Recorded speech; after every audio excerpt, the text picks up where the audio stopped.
I just mentioned to someone a moment ago that I came in this afternoon, as I typically do on Wednesday, to move my podium here and also to check the temperature. It was nice and comfortable. And then several in here have said it's warm, and it is once I get to thinking about it. And then I asked Janet if she's comfortable, and when Janet's comfortable, that means it's hot in here. So, okay, it must not be that hot because Janet's still putting a sweater on here tonight. Okay. I don't know. People have a habit of doing that, don't they? But they're all locked, you know. So Ty is going to take care of that. Did you find it, Ty? Great. Yeah, both of them over here. About 62 will be fine. Is that all right? No. Nancy says okay, right? Yeah, Nancy says that's okay. June would be for it. Yvonne says no. Janet says no. They're all right. Other people up here fanning. Miss Lynn is for sure. It's getting feverishly over there. Yeah. All right. Thank you, Brother Ty. We are studying from 1 Samuel. We are halfway through the first book of Samuel. And last week we completed that wonderful address given by the old prophet, where it appears to me in chapter 12 he is getting something off of his chest that's been bothering him for a long, long time. It bothered Samuel that the people desired a king. And really, I don't think he ever got over it, because that was such an insult in the presence of the Almighty. And so we notice that he would offer a prayer on behalf of the people. In fact, he said if he didn't pray for the people, he'd be sinning. And so here is the old man Samuel, disappointed in God's people, but he still loves God's people. He said, I would be sinning if I ceased to pray. I want to teach you the good and right way. And what is that? It's this simple. Fear the Lord, serve Him in truth with all your heart, consider how great things He hath done for you. Now, when we want to give an address to a large group of people, and we want them to know what it means to be blessed in the future, Samuel gives us the outline. You want to be blessed? You want the favor of God? Fear Him, respect Him, serve Him in truth with all your heart, and never forget how great He is. And so that's his address to the people. He then gives this warning, but if ye shall still do wickedly. And here he is referencing again what they chose to do with the king. If you still do so wickedly, you'll be consumed. Not only you, but your king. Well, they have a king. His name is Saul. Saul has been a picture of humility up to this point. Saul is a man that, well, you study his character there in these opening chapters and you understand why God would choose him. First, he looked like a king from the physical standpoint, didn't he? When they saw this man Saul, the son of Kish, he looks like what a king ought to look like. Head and shoulders above everybody else. But we also would note that the physical appearance is not always that which is important to God. After all, His own Son would come in the flesh, and Isaiah 53:2, there's nothing necessarily about His physical appearance that's going to draw us to Him, and yet the Son of God. Here is Saul, who looks like a king, but then I'm impressed that not only does he have the physical appearance of the king, he is a man of humility. Oh, like Gideon. Who am I? Don't you know the tribe from whence I am? I'm from a lowly tribe. He is not one who is intent on telling everybody that he's going to be the king. In fact, after Saul says to him, you're going to be the king, he goes right back to the farm and starts working, doesn't he? But something happened. Is it power? Does power corrupt? The old saying I learned in political science courses years ago, absolute power corrupts absolutely. And so here is Saul now in a position to do the work of the Almighty. God's allowed him to be king. God said, if you have a king, I'll choose the king. You're not going to choose him. And this is the one that God selected. Now, I don't believe God selected him because he wanted to prove by the life of Saul they didn't need an earthly king. He wanted Saul to be a great king, didn't he?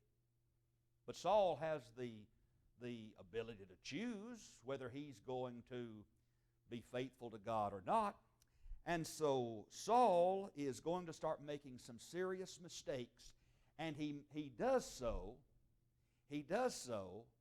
like so many in the world do. He begins to compromise, doesn't he? All at the same time, he's going to be saying, look, I'm not really sinning against God. I'm really helping out God. I'm really doing him some favors. We'll see that in the lesson tonight. Saul had reigned 2 years, according to verse 1 of chapter 13 in 1 Samuel. He had him an army that he put together. And they need to have an army. I guess if you're going to have a king, you need to have an army. And they have already decided that they're not content with God alone fighting their battles, even though God alone was sufficient. So Saul has his own army, and they're going to have to fight a constant enemy. Who are they? The powerful Philistines.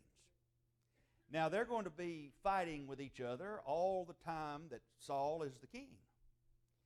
And David is going to come to be a household name in Israel because he's going to go up against one of the mightiest of the Philistines named Goliath in just a few chapters. And David's going to come on the scene. And we're going to see this remarkable change in the heart of Saul, a negative change, a transformation from what appears to be an humble servant of God to one that is filled with a lot of pride, egotistical, it's his way or no way. As we'll see in tonight's lesson, he will even, because of his pride, put his son in danger because he wants to protect himself so much. Now, that son's name is Jonathan. Jonathan. Jonathan is more faithful to God than his daddy is faithful to God. Jonathan likely would be the one who would be in line to be the king. But Saul's life and his departure from God would prevent even the good and righteous Jonathan from being the king. Instead of Jonathan being the king, it's going to be best friend, isn't it? It's going to be David. And yet we admire Jonathan. We will see that he has a friendship with David that is amazing indeed. A beautiful, warm friendship that pleases God because both of them trust in him. Now, Jonathan trusts God, and therefore he's not fearful. It's been said that if you trust God, you won't fear anything else. But if you don't trust God, you'll fear everything. Old Saul has reached that point where he's starting to fear everything around him.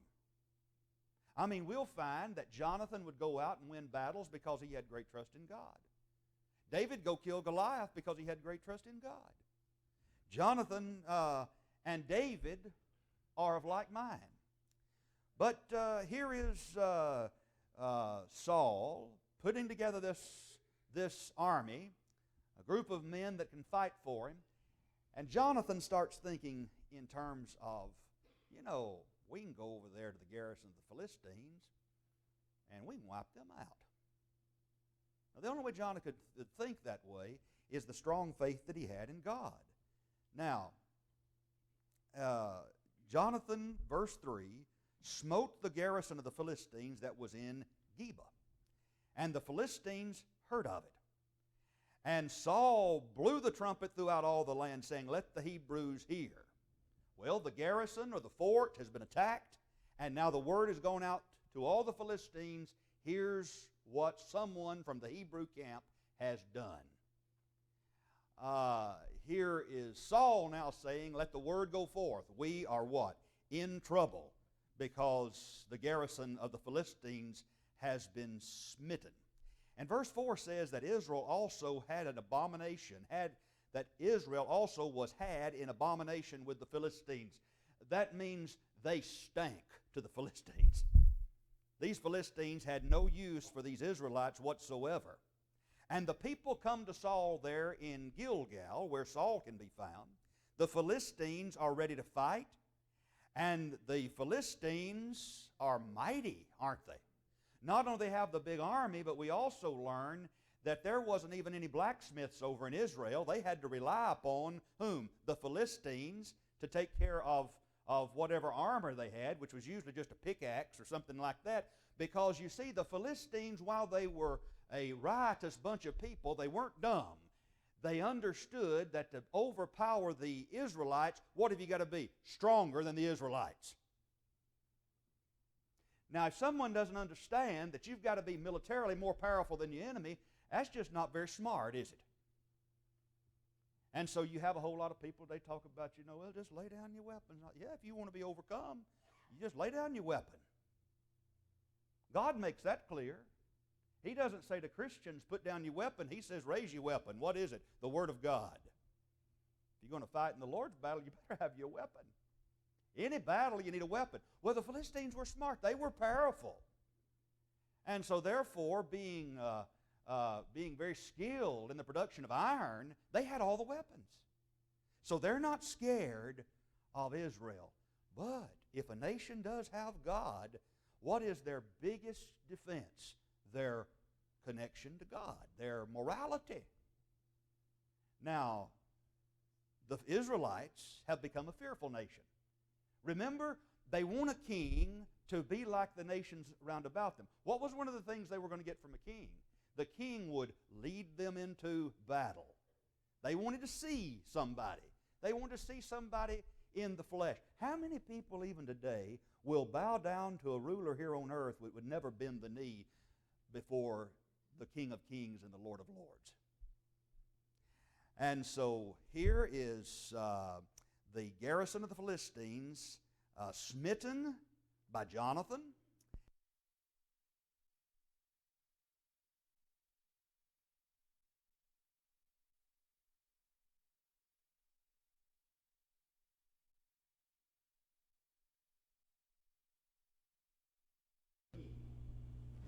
And one thing that Saul, and this is good for Saul to be mindful of this, Saul wants Samuel to arrive quickly, doesn't he? Yeah. And before a decision is made, he wants to wait on Samuel to arrive. Now, Brother Keeble was known to say something like this when he would be arguing with those of the Pentecostal religion, whom he said would get down in the floor and roll around and things like that, supposedly waiting on God to do something. Brother Keeble said, if you don't know what to do, follow the admonition of Moses. Stand still, right? Stand still till you know what you need to do. Well, Samuel delays. Moses delayed coming out of the mount, right? What are we going to do, man? I'm going to stick some batteries in.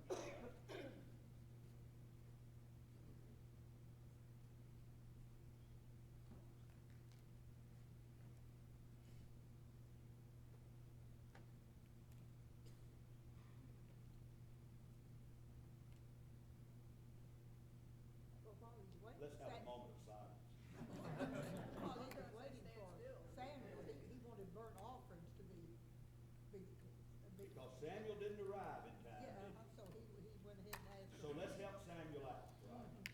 Let's compromise, because we need to do something religiously, don't we?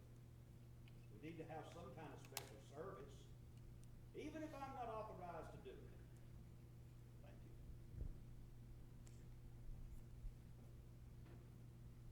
So notice Samuel delays his coming.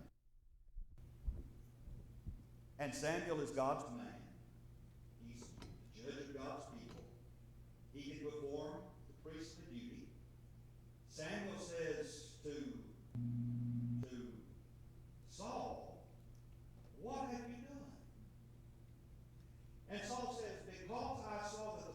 were scattered from me, and that you didn't come within the days appointed, and the Philistines were gathering themselves together at Michmash.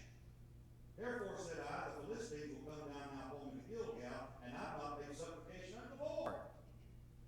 Well, I wasn't going to do anything unless we consulted with the Lord. Oh, but offering these sacrifices, you weren't allowed to do that. So what has he done? He has now compromised. What was the first compromise with God's people? We want to be like the nations of the world. And now, here is Saul saying, this makes perfect sense. That if you don't come down and guide us and instruct us in the way of the Lord, then I'll just have to make the sacrifice. Is pride now becoming a factor in the life of this man Saul? Therefore said I, the Philistines will come now upon me to Gilgal. I've not made supplication to the Lord. I forced myself, therefore, to make this offering. Now there's some arguing going on here between Samuel and Saul. And Samuel makes it clear that what Saul has done has really been something foolish. Thou hast done foolishly. You've not kept the commandment of the Lord, which He commanded you. He says, if you had have kept the commandment of the Lord, here's what would happen. He said He would have established your kingdom forever. What does that mean? It would have passed on to Jonathan. It would have gone right on down the line to your ancestors. He would have established your kingdom. But you chose to act foolishly. Now, up to this point, God's not been disappointed with Saul. He's been disappointed with the people, hasn't He? It's the people who wanted a king. Saul didn't try to make himself king. God had Samuel anoint him as king. The people crowned him as king. It was all something God desired. But now, Saul's acting differently. He's violating the express will of God in sacred areas. Listen, no matter what happens with regard to an enemy coming our direction, you never violate the sacred, do you? Can't do it. And that's what he had done. And so Samuel says the kingdom is not going to continue, not yours. Now listen to this. This shows you what's happened to the heart of Saul.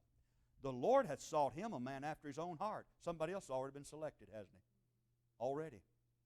The Lord hath selected him a man after His own heart. The Lord hath commanded him to be captain over His people, because you have not kept that which the Lord commanded thee. So God now has chosen somebody else. We know who that somebody's going to be. Saul doesn't know that yet. David doesn't know that yet. Jonathan doesn't know it. But Samuel says God has already chosen somebody. Samuel doesn't know who. He just knows that God has chosen someone. So Saul then, after this happens, it seems like he just sets aside what has taken place. He numbers the people. He has about 600 men, part of his army. And Saul and Jonathan and the people were present with them. They abode in Gibeah of Benjamin, but the Philistines still encamped at Michmash. And the spoilers, or the raiders, came out of the camp of the Philistines in 3 companies. Now what are they going to do? They're going to go in, invade, and raid, and take what belongs to the Israelites. Now, again, in verse 19, we learn about the fact that there were no smiths or blacksmiths in the land. And the Philistines were the ones who were very much geniuses in this particular area. I mean, they had an expertise in utilizing iron for military purposes, and so they didn't want the Israelites to have such. Now, notice in chapter 14 that Jonathan is going to do something else as he continues to trust in God. Jonathan says to his armor bearer, he said, why don't we go over here to the garrison of the Philistines? And he says, you know, what we're going to do is hide between some rocks, and they're going to appear as if they are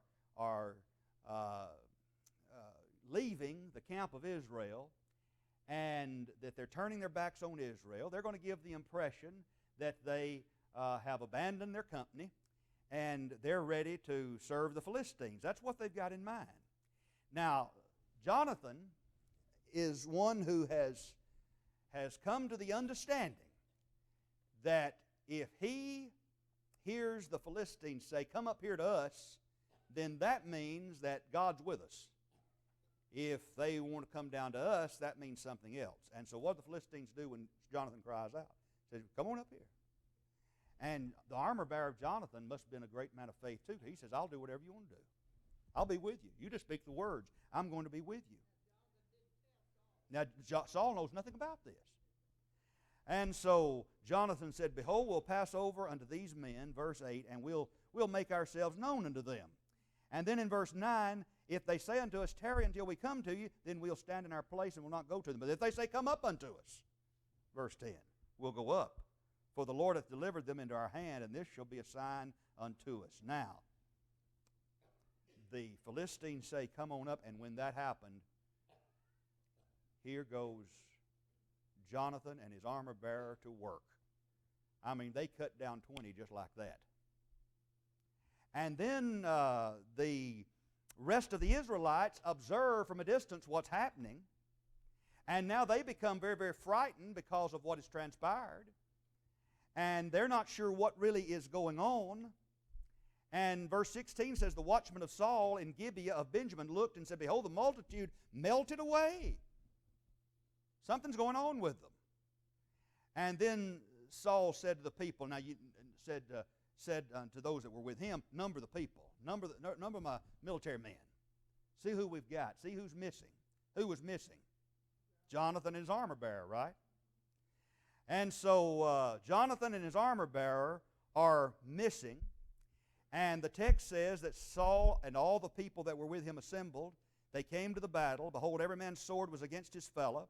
Moreover, the Hebrews that were with the Philistines before that time, which went up with them into the camp from the country round about, even they also turned to be with the Israelites that were with Saul and Jonathan. Likewise, all the men of Israel, which had hid themselves in Mount Ephraim, when they heard that the Philistines fled, even they also followed hard after them in battle. Well, now they get courage, don't they?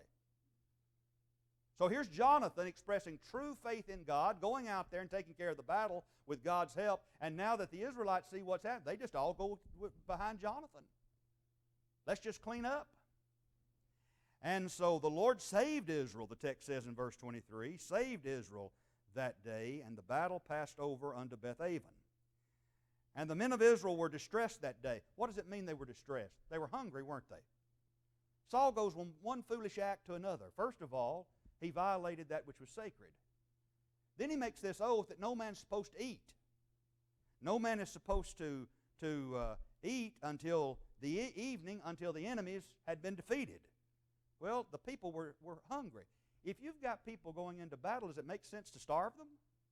No. One of the reasons that General Washington became so distressed during those dark days at Valley Forge was because he didn't have anything to feed his men, right? He didn't have anything to clothe them.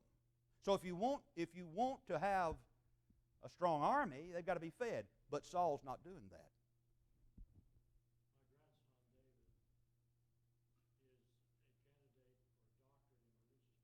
Mm-hmm. He was challenged to study some historical character in terms of his mental condition. Mm-hmm. He called me on the phone and asked about it. He said, who would you do? I said, I'd do Saul. Yeah. So he did him. Mm-hmm. I said, what did you conclude? Yes. He said, this man was bipolar. Mm-hmm. Up one day and down. Mm-hmm. Absolutely. Yeah. So we're dealing That's not new, then, is it? By far. we're dealing with a man who cannot think straight. Mm-mm. No. He has made this oath that nobody's supposed to eat. Now the soldiers are hungry and they're discouraged. Formerly, he'd violated that which was sacred, thinking he was doing what? Right. Now we find that Jonathan has found some honey, and that tastes good. Jonathan hadn't heard this charge from his daddy not to eat anything. And so verse 27 says, but Jonathan heard not when his father charged the people with the oath, wherefore he put forth the end of the rod that was in his hand, dipped it in honeycomb, and put his hand to his mouth, and his eyes were enlightened. What does that mean? He's refreshed. He feels good. You know, he can see straight. He got something to eat. And so our Lord Jesus, while he was upon this earth, understood the need for physical nourishment, didn't he? And Jesus raised someone from the dead one particular time, young girl, and after that, give her something to eat, right? Give her some food. So one of the people said, well, your father straightly charged the people with an oath, saying, cursed be the man that eateth any food this day. And because of that, of course, the people were faint. And look what Jonathan says, my father's troubled the land. You got that right, Jonathan. My father has troubled the land. See, I pray you, how mine eyes have been enlightened because I tasted a little honey. I did something that I needed to do. I got something to eat. And then Jonathan says, just think about how much better we could have done today had my father not been so foolish. And I think about that sometime with regard to world leaders, don't you? How much could be done if you didn't have so many foolish people running things, right? How much better we could do if we'd only use wisdom. Jonathan's a better leader, isn't he, than his daddy is. And so Jonathan is very, very concerned about his father. It makes you wonder, based on what Brother Moser mentioned just a moment ago, his grandson's study, wonder what's going through Jonathan's mind about his father. He loves his father.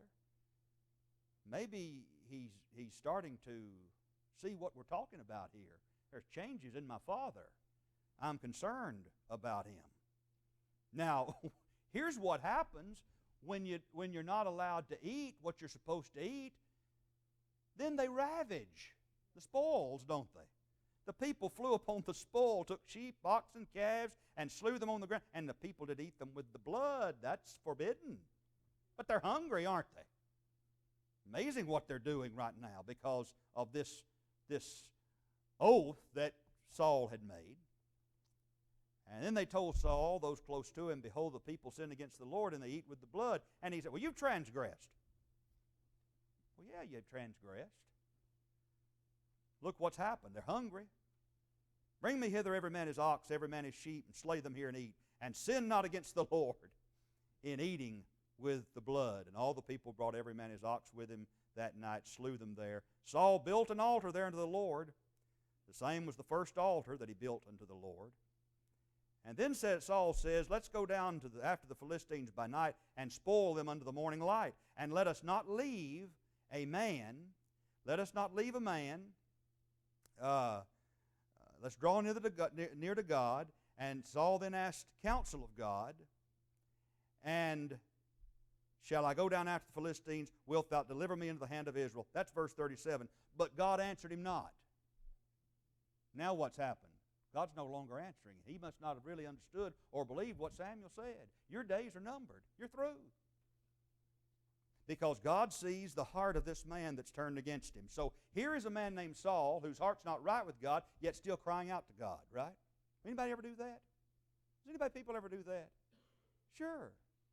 Don't serve God, not interested in God. I have no desire to follow God, but then get in a situation where you need Him. And so Saul asked counsel of God. God didn't hear him. And Saul then said, draw ye near hither all the chief of the people, and know and see wherein this sin hath been this day. For as the Lord liveth, which saved Israel, though it be in Jonathan my son, he shall surely die. But there was not a man among all the people that answered him. Now he makes another rash vow, doesn't he? Whoever did this, whoever's responsible for it, he'll have to die, even if it's Jonathan. Who was it?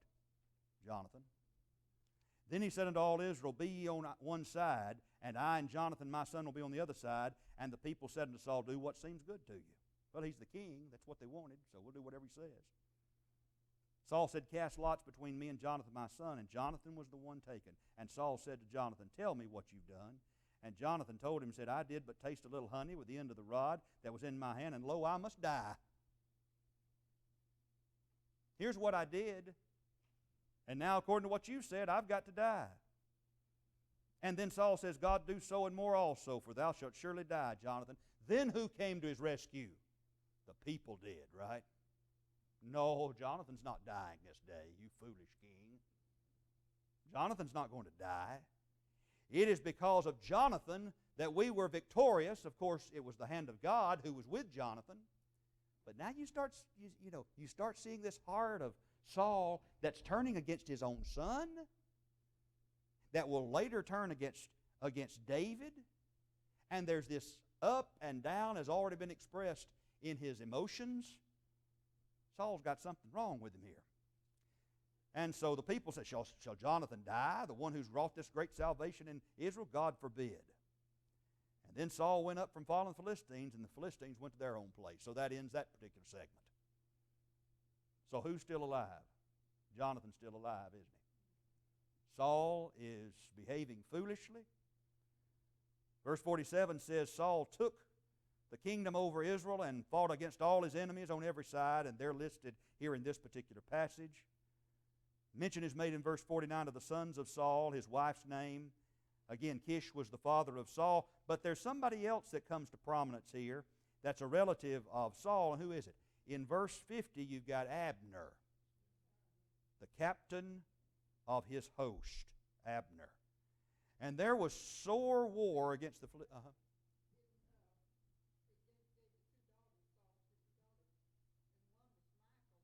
Yeah, would be David's wife. That's correct, yeah. So she'll still play a part in all of this. There was sore war against the Philistine all the days of Saul. And when Saul saw any strong man or any valiant man, he took him unto him. That says something, doesn't it? Where is Saul turning for power to other men? It's like it's the same as it would work in any military endeavor. I got to get me a good strong man, right? It's the coach saying I got to go and get the mightiest players of all, right? That's what I've got to do. So he's no longer the faithful servant of God. Now, in chapter 15, notice he's going to do the same thing again when it comes to the Amalekites. Now, remember that God, he doesn't forget. Unless, I guess, he chooses to do so. But God is merciful and he's kind, but being infinite God, he doesn't forget an unkindness that was done toward his people. And the children of the Amalekites had not treated the children of Israel well during that wilderness wandering, had they? Now there was a group of people, the Kenites, that had done so. Besides that, that was some Moses' kin. Jethro was Kenite. But Saul sends forth word to the Kenites, you go depart from the Amalekites, lest I destroy you with them. For you showed kindness to the children of Israel when they came up out of Egypt. So now Saul is to go to war with these Amalekites. And God said, you're supposed to destroy them completely.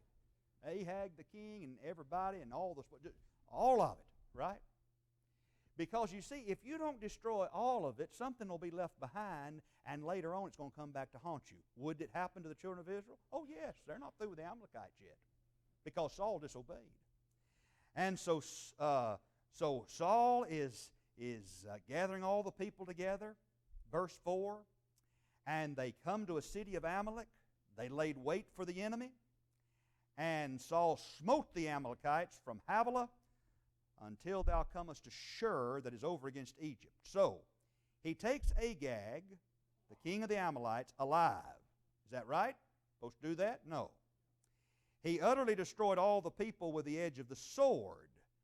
But Saul and the people spared Agag, the king, and the best of the sheep and the oxen and the fatlings and the lambs and all that was good.